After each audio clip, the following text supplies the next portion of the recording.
Ushuje mu izina rya Kristo nitwa Pastor Placide ndashimira Imana yongeye kuduha akanya ko kuganira ijambo ry'Imana. Turi muri House of Healing, ngaha ndiho turi nicaye mu cyumba cya kimwe cyo mu rusengero. Ndashimira Imana rero ko yongeye kumpa akanya kugira ngo tuganire ijambo ry'Imana. Ni umugisha mwinshi mpawe ndetse nawe ni uhawe rero Imana yacu yabicyubahiro.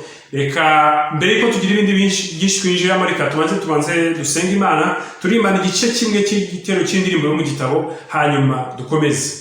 Mwami ndagushimira guhimbaje kuri umwami n'umurengezi w'ubugingo bwacu. Ndagushimiye ko duhaye akanya ko kuganira ijambo ry'Imana. Ndagushimiye ko uri kumwe na mushiki wanjye, umuvandimwe wanjye ukurikiye ijambo mu izina rya Yesu Kristo. Mana ubane nawe muri byose, umurwanire mu izina rya Kristo. Kuri uyu munsi wo ku cyumweru, umunsi w'umunezero ku buzima bwiwe, umurwanirire mu izina rya Kristo. Ndirukana imbaraga z'ikuzimu, imbaraga z'abadayimoni, imyuka mibi iri kurwanya abana b'Imana muri iyi minsi yose ndayitatanye mu izina rya Kristo. Ndetesha agaciro kuko Imana igira neza, ikora imirimo n'ibitangaza. Waravuze ngo bankunda bashaka mwete bazambona. Natwe niyo mpamvu twaje imbere yawe, urukundo rwawe rwasabye muri twebwe, kandi adamiza nuko niwo twaje gushaka ko tuziko muri wowe habonerwa byose, kandi muri wowe harimo amahoro yuzuye. Umurindi y'ababo nta mahoro yuzuye twabona muri si, ariko kwa data niho ngo hasendereye amahoro. Mwami bane natwe kandi komeza ko tugira neza mu izina rya Yesu, amen.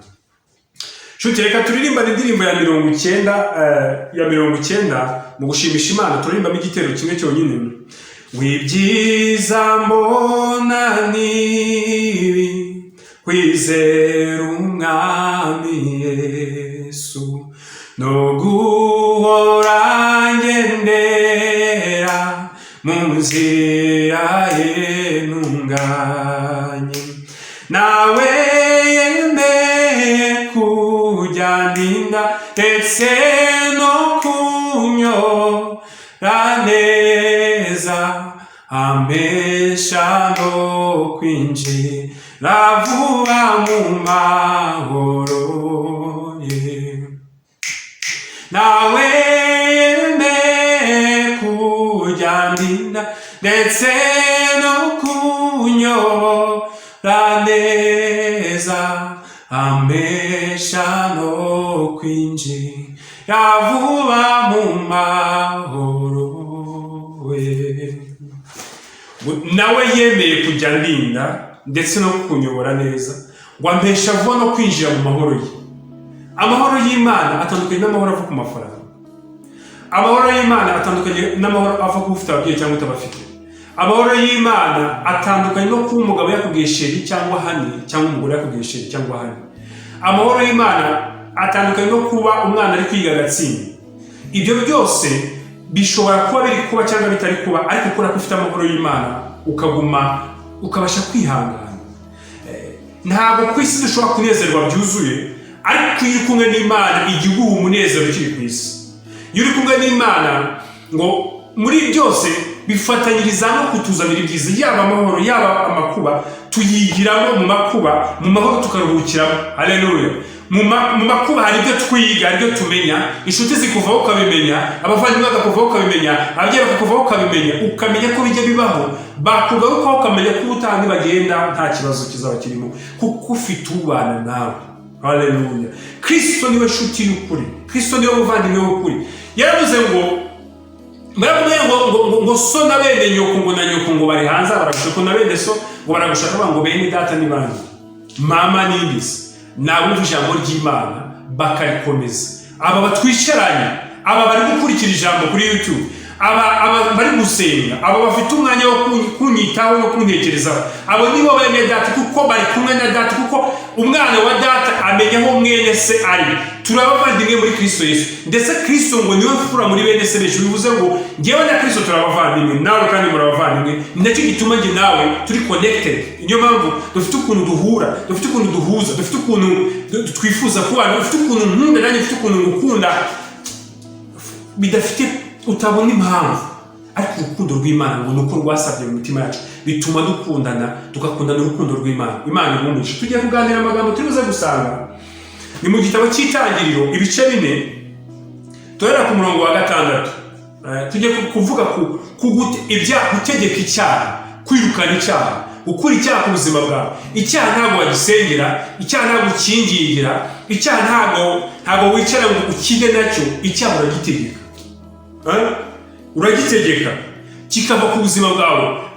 Ugize igihe kinini cyane usenga ngo icyaha kiguhunga, ugize igihe kinini cyane ubwira Imana ngo icyaha kiguhunga. Hari umuntu wigeze kunsura mu rugo arambwira ngo nsengera ngo mve mu byaha, ngo ndumva ngo ibyaha ngo ndamwana ko ngewe simwirukanaho ibyaha, ngewe singukuraho icyaha. Icyo nagukora ni kugufasha kwihana, ariko kugira ngo icyaha kigucika ni umwanzuro wo ufata ukavuga ngo singishaka gukora icyaha ukundi, Imana nayo ikagukuraho icyaha.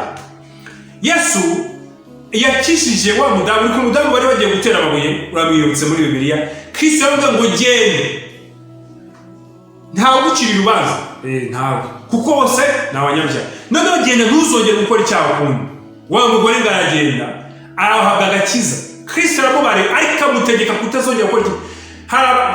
Njya mbabazwa n'umuntu ngo ndashaka karande uzaze kuva ikintu cyose ushaka ko kikuva ubanza kugifatira umwanzuro kuri wowe, kuko ijambo ry'Imana ryaduhaye ubutware bwose ku kintu cyose kizadusanga kuri iyi si. Imana yaduhaye tuyifiteho ubutware, ni uko twebwe tugira ubutware, ubundi twe dufite ubutware kuri byo. Imana imuha umugisha. Uwiteka abaza Kayini ati niki kikurakaje kandi niki gitumye ugaragaza umubabaro?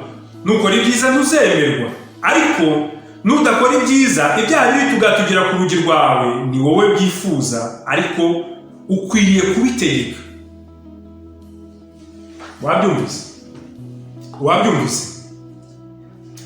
Kayini umunsi bagiye gutanga ituro, ngo Abeli murumuna we azana ituro rishyitse, Kayini azana ituro ridashyitse. Ngo irya murumuna we riremerwa, irya mukuru we riragawa. Noneho ngo agaragaza umubabaro mu maso, ndetse hejuru y'umubabaro agerekaho no kugaragaza uburakari. Noneho Uwiteka ngabaza Kayini ngo ariko ni iki kikurakaje? Ikibazo cya mbere, ni iki gitumye ugaragaza umubabaro mu maso? Ikibazo cya kabiri, inama noneho, nukora ibyiza ntuzemerwe. Ngo ariko aha ni ukumenyeshwa ngo ibyaha biri tugatugira ku rugi rwawe, ngo ni wowe bishaka. Ngo ariko uburyo bwiza bwo gukemura iki kibazo ni ukubitegeka. Haleluya! Abantu bagize ibihe byo gukina n'ibyaha, ukagenda ugasenga ugahita usubira mu cyaha ukavuga ngo nicyo kintu nkazi igitugu ngewe, ukabona umuntu araje musengera ngo rwose iki cyaha ntireka. Wowe urumva ushaka kukireka? Yesu yajyaga agenda mu nzira agahura n'abantu b'impumyi batareba, bafite ubumuga bwo kutabona, ngo bakavuga ngo hari uwamurutse inyuma ngo Yesu mwese Dawidi ngirira impuhwe ntabara, ngirira neza ntabara. Arangije amaze ngo urashaka kumugirira ntera, yarabiraga kandi mubwira ngo ndashaka kureba, ngo humuka. Abandi agatuba kundi agasiga ku maso, abantu bakabona kubera iki bafite bazi icyo bashaka. Kayini nawe yabwiwe icyo agomba gukora, ntabwo ari Imana yavuze ngo ndagukuraho ibyaha. Yavuze ngo genda utegeke ibyaha biri kwitugatugira ku rugi, kuko uri umutegetsi. Abantu bayobotse icyaha, bayoboka Satani, bayoboka ubutegetsi bwe, bamuha agaciro, baramuzamura bamushyira hejuru. Satani arabafata mpiri, kuko ikintu cyose umwana w'umuntu ahaye agaciro cyose kirazamuka. Iyo ushyize imbere kwizera kurarema. Iyo ushyize imbere kumva yuko Satani afite imbaraga, arakudomina. Iyo ushyize imbere urukundo rurakora. Iyo ushyize imbere amahoro arakora. Umushakashaka gukora ibyiza, mushakashaka gukora ibyo Imana ishaka. Abantu benshi bajya bavuga ngo ni ubuntu bw'Imana, gereka Imana itagushoboje ntiwashobora. Imana igushoboza ikintu wowe ushaka gushobora. Satani agushoboza icyo ushaka gushobora. Wowe Satani iyo ashaka kugira ngo agukomeze mu byo ushaka, agendera ku byo urarikiye. Yabona icyo urarikiye akasunikiramo imbaraga ze ukagikora. Imana nayo umugambi mwiza ufite wose Imana irawushyigikira ugasohora. Yaramubwiye ngo genda utegeke ibyaha kuko birimo bitugatuga, ariko nta bushobozi bwo kwinjirira bifite. Satani ntashobora kukwinjiza, ntashobora kugukorera icyaha. Aragushuka wowe ukemera gukingura umuryango, utakingwe nawe Satani yanyura. Inzira zose ushaka gukiramo ikintu cyose ufite ku buzima bwawe, ni uko utegeka kikaba. Yesu yaje ku isi ari umuntu 100%, ari Imana 100%. Aravuga ngo muzakora n'ibyo ntakoze. Arangije abera abigisha ngo ni byiza yuko ngenda kugira ngo umufasha azabafashe gukora ibirenze ibyo nge ntakoze.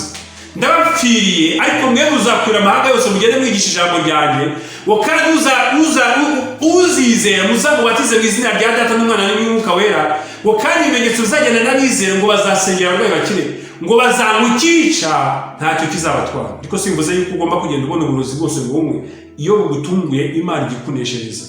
Hari uburozi ni bwinshi, hari uburozi buva mu bantu, hari uburozi ni bwinshi, hari ibintu biza uburozi ku buzima bwawe, ibishuko ari uburozi, inzangano ari uburozi. Bazamukica hari igihe abantu bazaka kubeshya bagashaka kumwesha ikica, umuntu agashaka kwinjiza mu bintu ariko ntacyo kizabatwara kubera ko bafite imbaraga z'Imana.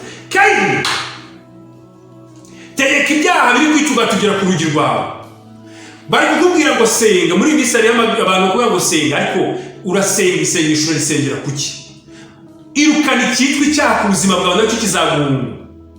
Ijambo ry'Imana rivuga muri Yakobo ibice 4:7 ngo mwegere Imana nayo izabegera nimwirukana Satani n'abazabonga. Bivuga ngo nimwe mukora mukingura imiryango Imana izinjira. Yesu avuga ngo ndikuruye ndakomanga ngo uzumva ijwi ryanjye agakingura nzinjira iwe dusangire. Ariko utazakingura ntabwo nzinjira iwe kuko ntabwo ngiye mfata ku ngufu.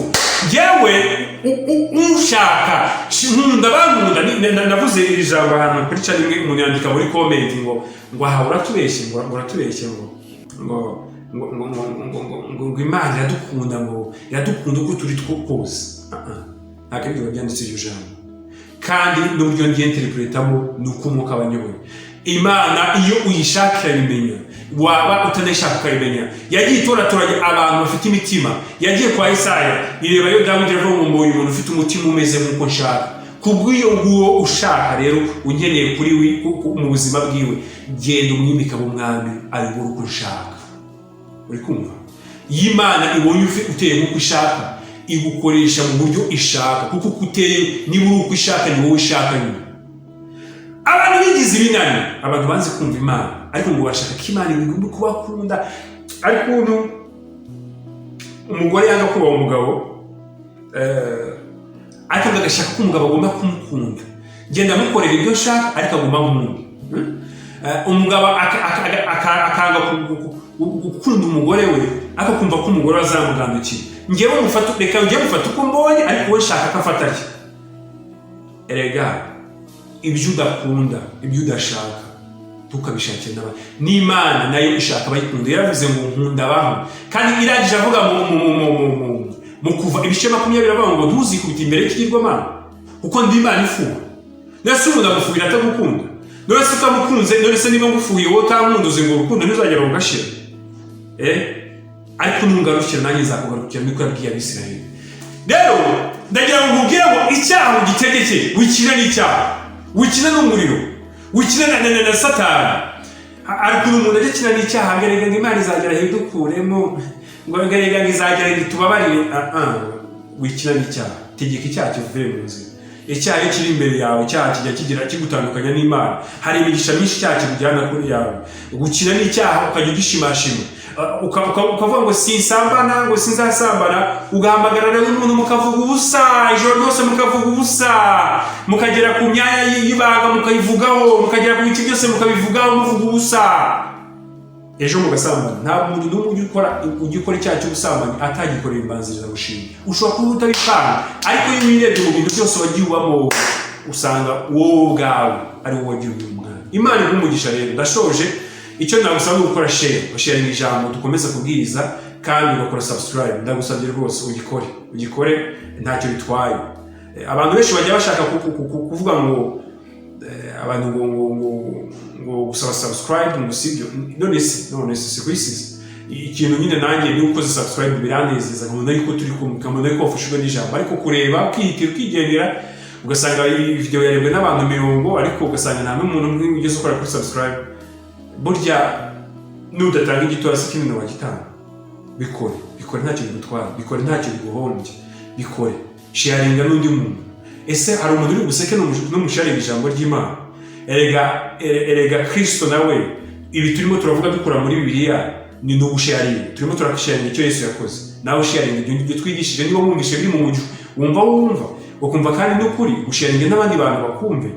Imana igumugisha kandi ikomeze kukwishimira kandi nyiragukunda. Imana ikomeze kwiteho kandi Imana ikomeze kukunezerwa. Nitwa Pastor Placide ahantu muri House of Healing ndashimira Imana ko turi kumwe nawe, kandi ndashimira Imana ko yatumye nkumenya nawe ukamenya, ndashimira Imana ko ituma unkunda nanjye nkagukunda, kuko urukundo rw'Imana nicyo cy'ingenzi, ibindi byose bizanyuma. Imana ikomeze kuguha umugisha kandi ikomeze kukwishimira umwaka w'umugisha mwinshi cyane, kandi ikomeze Imana ikwikomezeho. Icyubahiro kiri cy'Uwiteka Imana yacu rero. Amen, amen. Shalom, shalom. Ndagukunda kandi ndakwishimira. Imana ikomeze ibane natwe twese. Amen.